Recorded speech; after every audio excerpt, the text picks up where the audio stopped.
There is a lot of discussion about Starfleet Academy, and it's not good for the show, FYI. But the mainstream media have been trying their best to glaze it as much as possible, giving it all the high scores that they could possibly give. However, Access Media is mad because Starfleet Academy was utterly humiliated by two names in our sphere, Critical Drinker and Nerdrotic. And let's just say it's brought about one of the funniest Teddy tantrums that I've seen in a while. Hi everyone, it's Az here from HeelvsBabyface. We're going to have a little look today at an article from the Mary Sue. You know the Mary Sue. The Mary Sue who once had an interview with Leslie Headland where they tried to just wave off the fact that in the Acolyte show, they decided to put a character, Ki-Adi-Mundi, who wasn't even alive at the time. Oh, it's just the haters. You see, because the Mary Sue, they're proper Star Wars fans. If you know what I mean. Yeah, they're just Access Media that will say and do anything that would just get them interviews and the potential to sit in front of a writer or a cast member or something like that to make them personally feel important because their lives are empty, vacuous, and they know nothing. Those dude bros mad at Starfleet Academy aren't actually Star Trek fans, yeah, says the writer Rachel Leishman, who I believe has been utterly humiliated by Critical Drinker and Nerdrotic in the past, but there we go. Don't worry about any of that. I'm sure none of this is personal. Now, this came out yesterday. It's got a massive 2 comments. Steady on there, everybody. Let's keep this discussion orderly now. One at a time, please. Time and time again, we're confronted with, inverted commas, fans of something who continue to miss the lessons within the media they're consuming. Maybe because they're not consuming the media. Maybe because they're watching it. They're listening. They're taking on board what's being said. Maybe they're doing that and not a consumer. We've seen it with Star Wars, our superhero stories, and it has become an increasing problem within Star Trek, inverted commas, fans. There's no problem with Star Trek fans. There is, however, a massive problem with Star Trek. After all, Star Trek isn't Star Trek anymore. It's Star Trek in name only. Alex Kurtzman has said that himself. They said that they're only using Star Trek as a platform for their messages. Therefore, Star Trek is no longer the important thing. Their messages have become the important thing.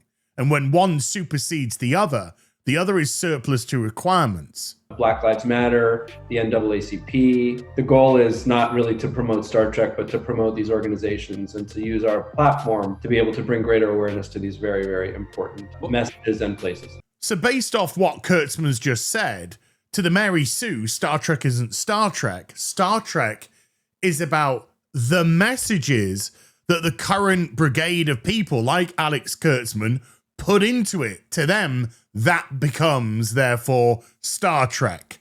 The message. More recently, men like the Critical Drinker and Nerdrotic, known for hating anything that seems to be left-leaning, you mean far-left weird, okay, have been dogging on the Paramount slate of Star Trek shows. Well, first of all, no. It's not recently at all. Gary's been criticizing Discovery since it came out. That was 2017, nearly 9 years ago. Drinker, ever since he got a voice on YouTube, and it was a rapid voice, as his subscribers just went through the roof very quickly, because the guy is very articulate and actually relates what the regular person is thinking. So no, it's not a recent thing by any stretch.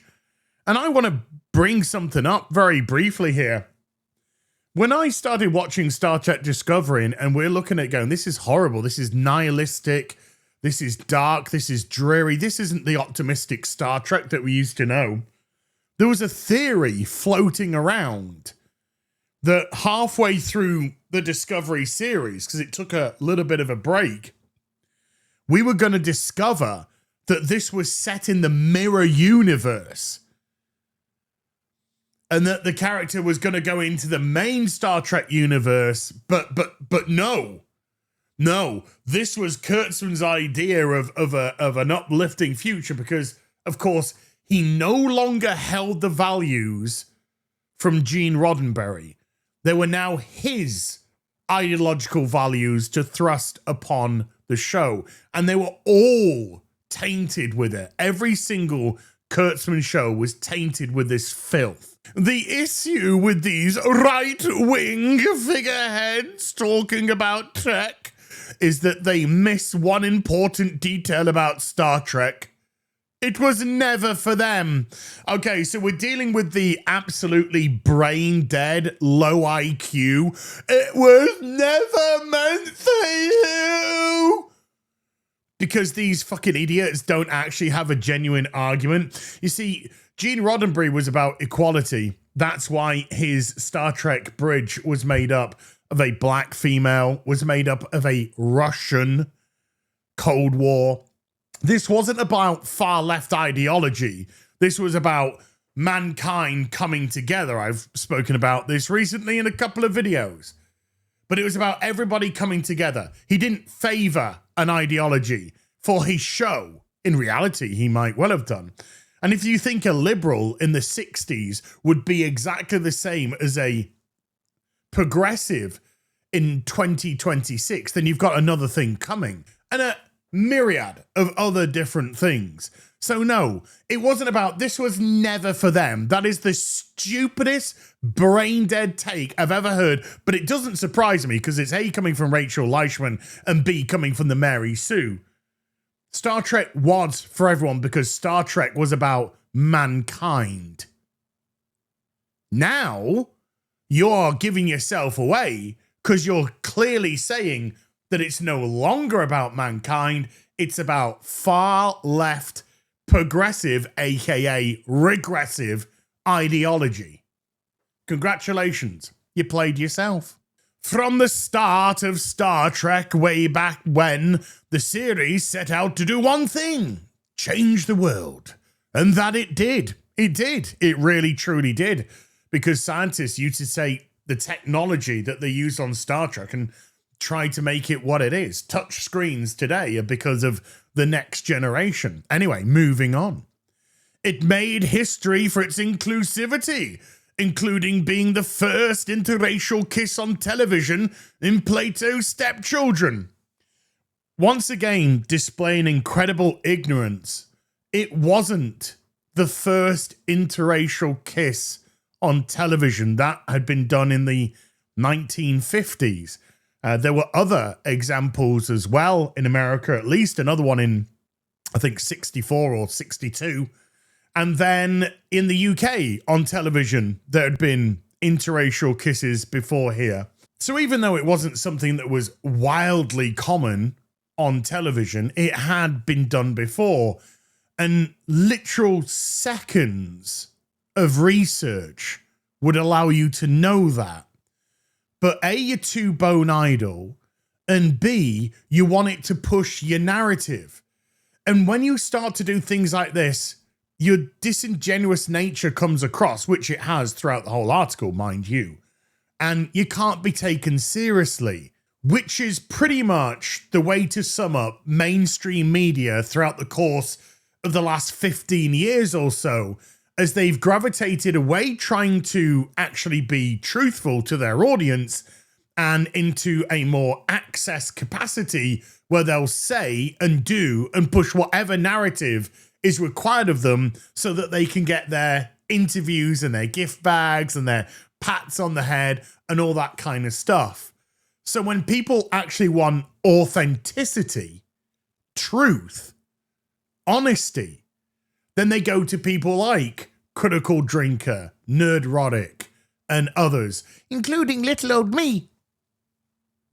Because that's the one credit that they have, is authenticity. Something the mainstream media will never have anymore. But since men like these ex-personalities, they're YouTubers, but, you know, you can't even get that right, think that they are the authority on all things nerdy, the reality is they just speak loudly and incorrectly about these franchises. Well, that's exceedingly rich coming from somebody that palmed off an incorrect character in Star Wars, from somebody that couldn't even get stuff right in this article multiple times.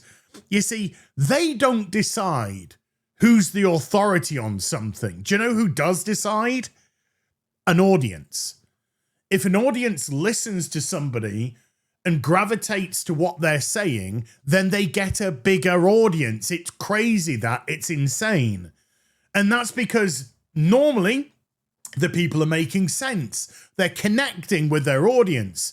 They are saying things which the audience agree with, that they too have noticed, but are unable to articulate in the words that these gentlemen are doing, because they're very good orators. That's the truth of the matter. Nobody wants to come to the Mary fucking Sue for shit.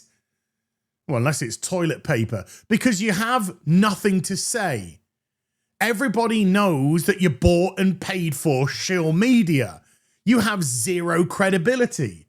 You're laughable. You can't even get basic things right in this article, like the first interracial kiss, because you don't want that to break your narrative. So you're disingenuous. You're liars. So it's the audiences who decide who they're going to listen to, who they trust, who they think is a more reliable source of information. And you're never going to believe this, but it's not the Mary Sue.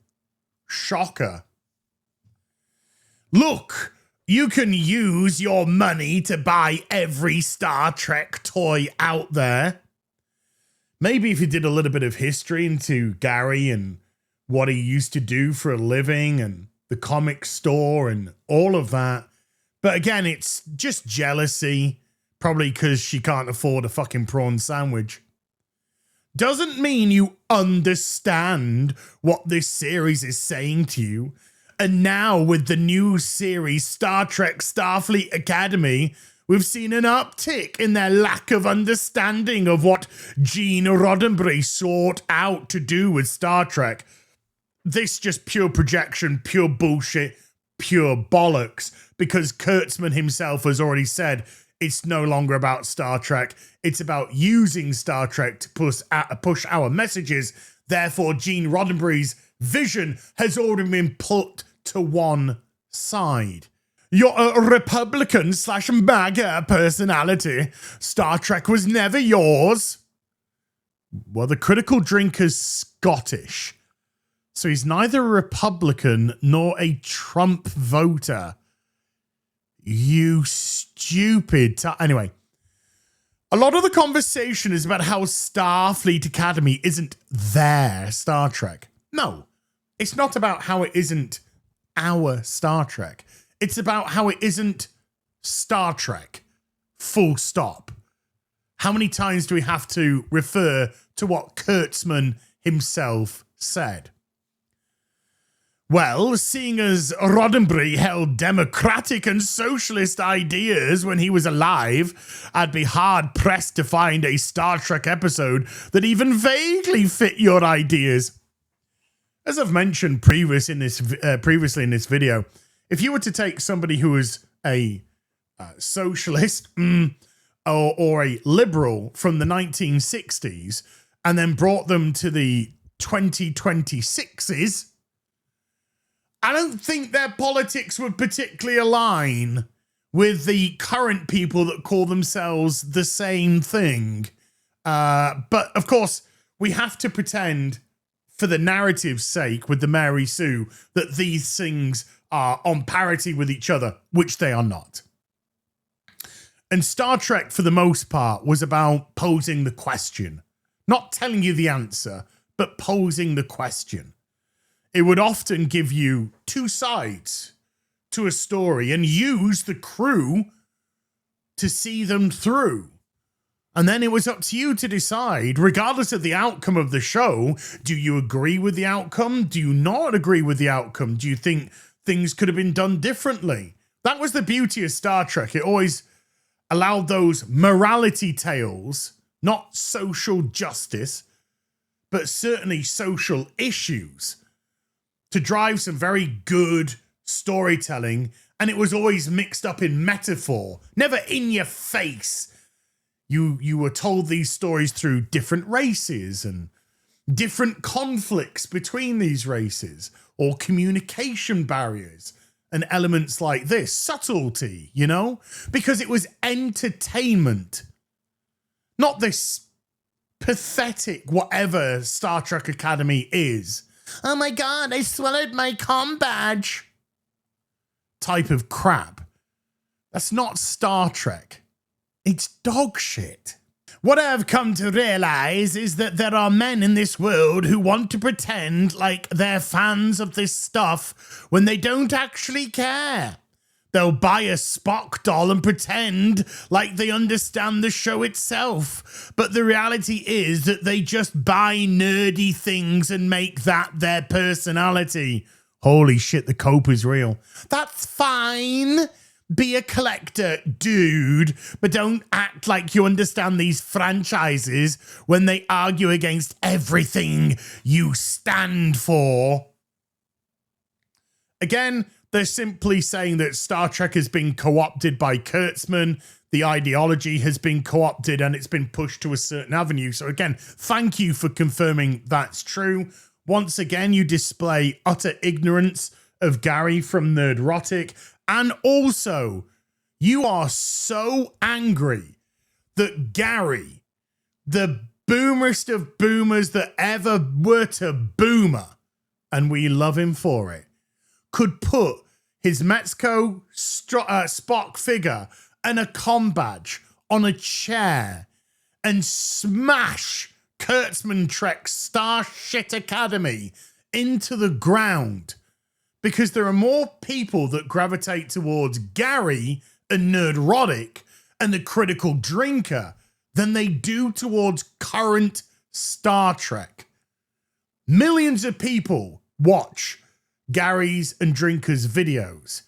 I would be very surprised if more than thousands of people watched on Paramount Plus Starfleet Academy. This next paragraph is simply a whole TDS spurg, so let's just discount that. Tell me you've never actually watched Star Trek without telling me, probably coming from somebody who's never watched Star Trek. I come from a family of Trek lovers, myself included. To me, Christmas doesn't start until I hear Leonard Nimoy say, "Shuttlecraft to Enterprise, shuttlecraft to Enterprise, Spock here. Happy holidays, live long and prosper." From my brother's Star Trek Christmas tree. It has been a part of my life for as long as I can remember, which is probably why the whales, excuse me, Gracie and George are my favorites. But my point is that I know Star Trek, so whenever I see these talking heads berating the franchise, I know they don't actually care about Roddenberry's vision of what the show represents. Can I just clarify something? I know Star Trek. This is the Mary Sue, by the way. I know Star Trek because me brother had a Spock Christmas tree.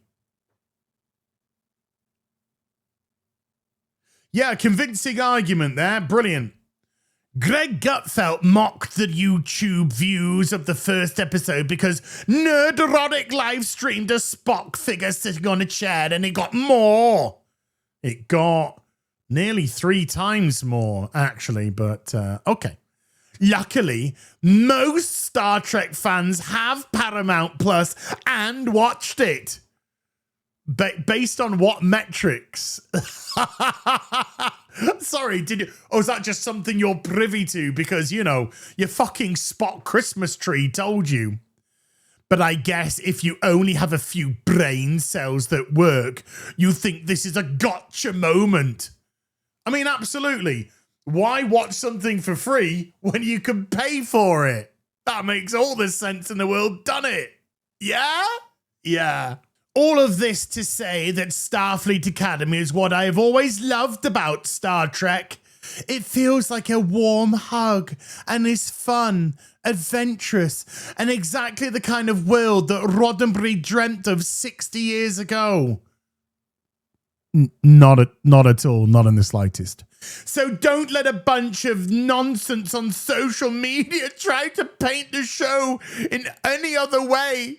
Listen to us. The Access Media will tell you all the lies you need.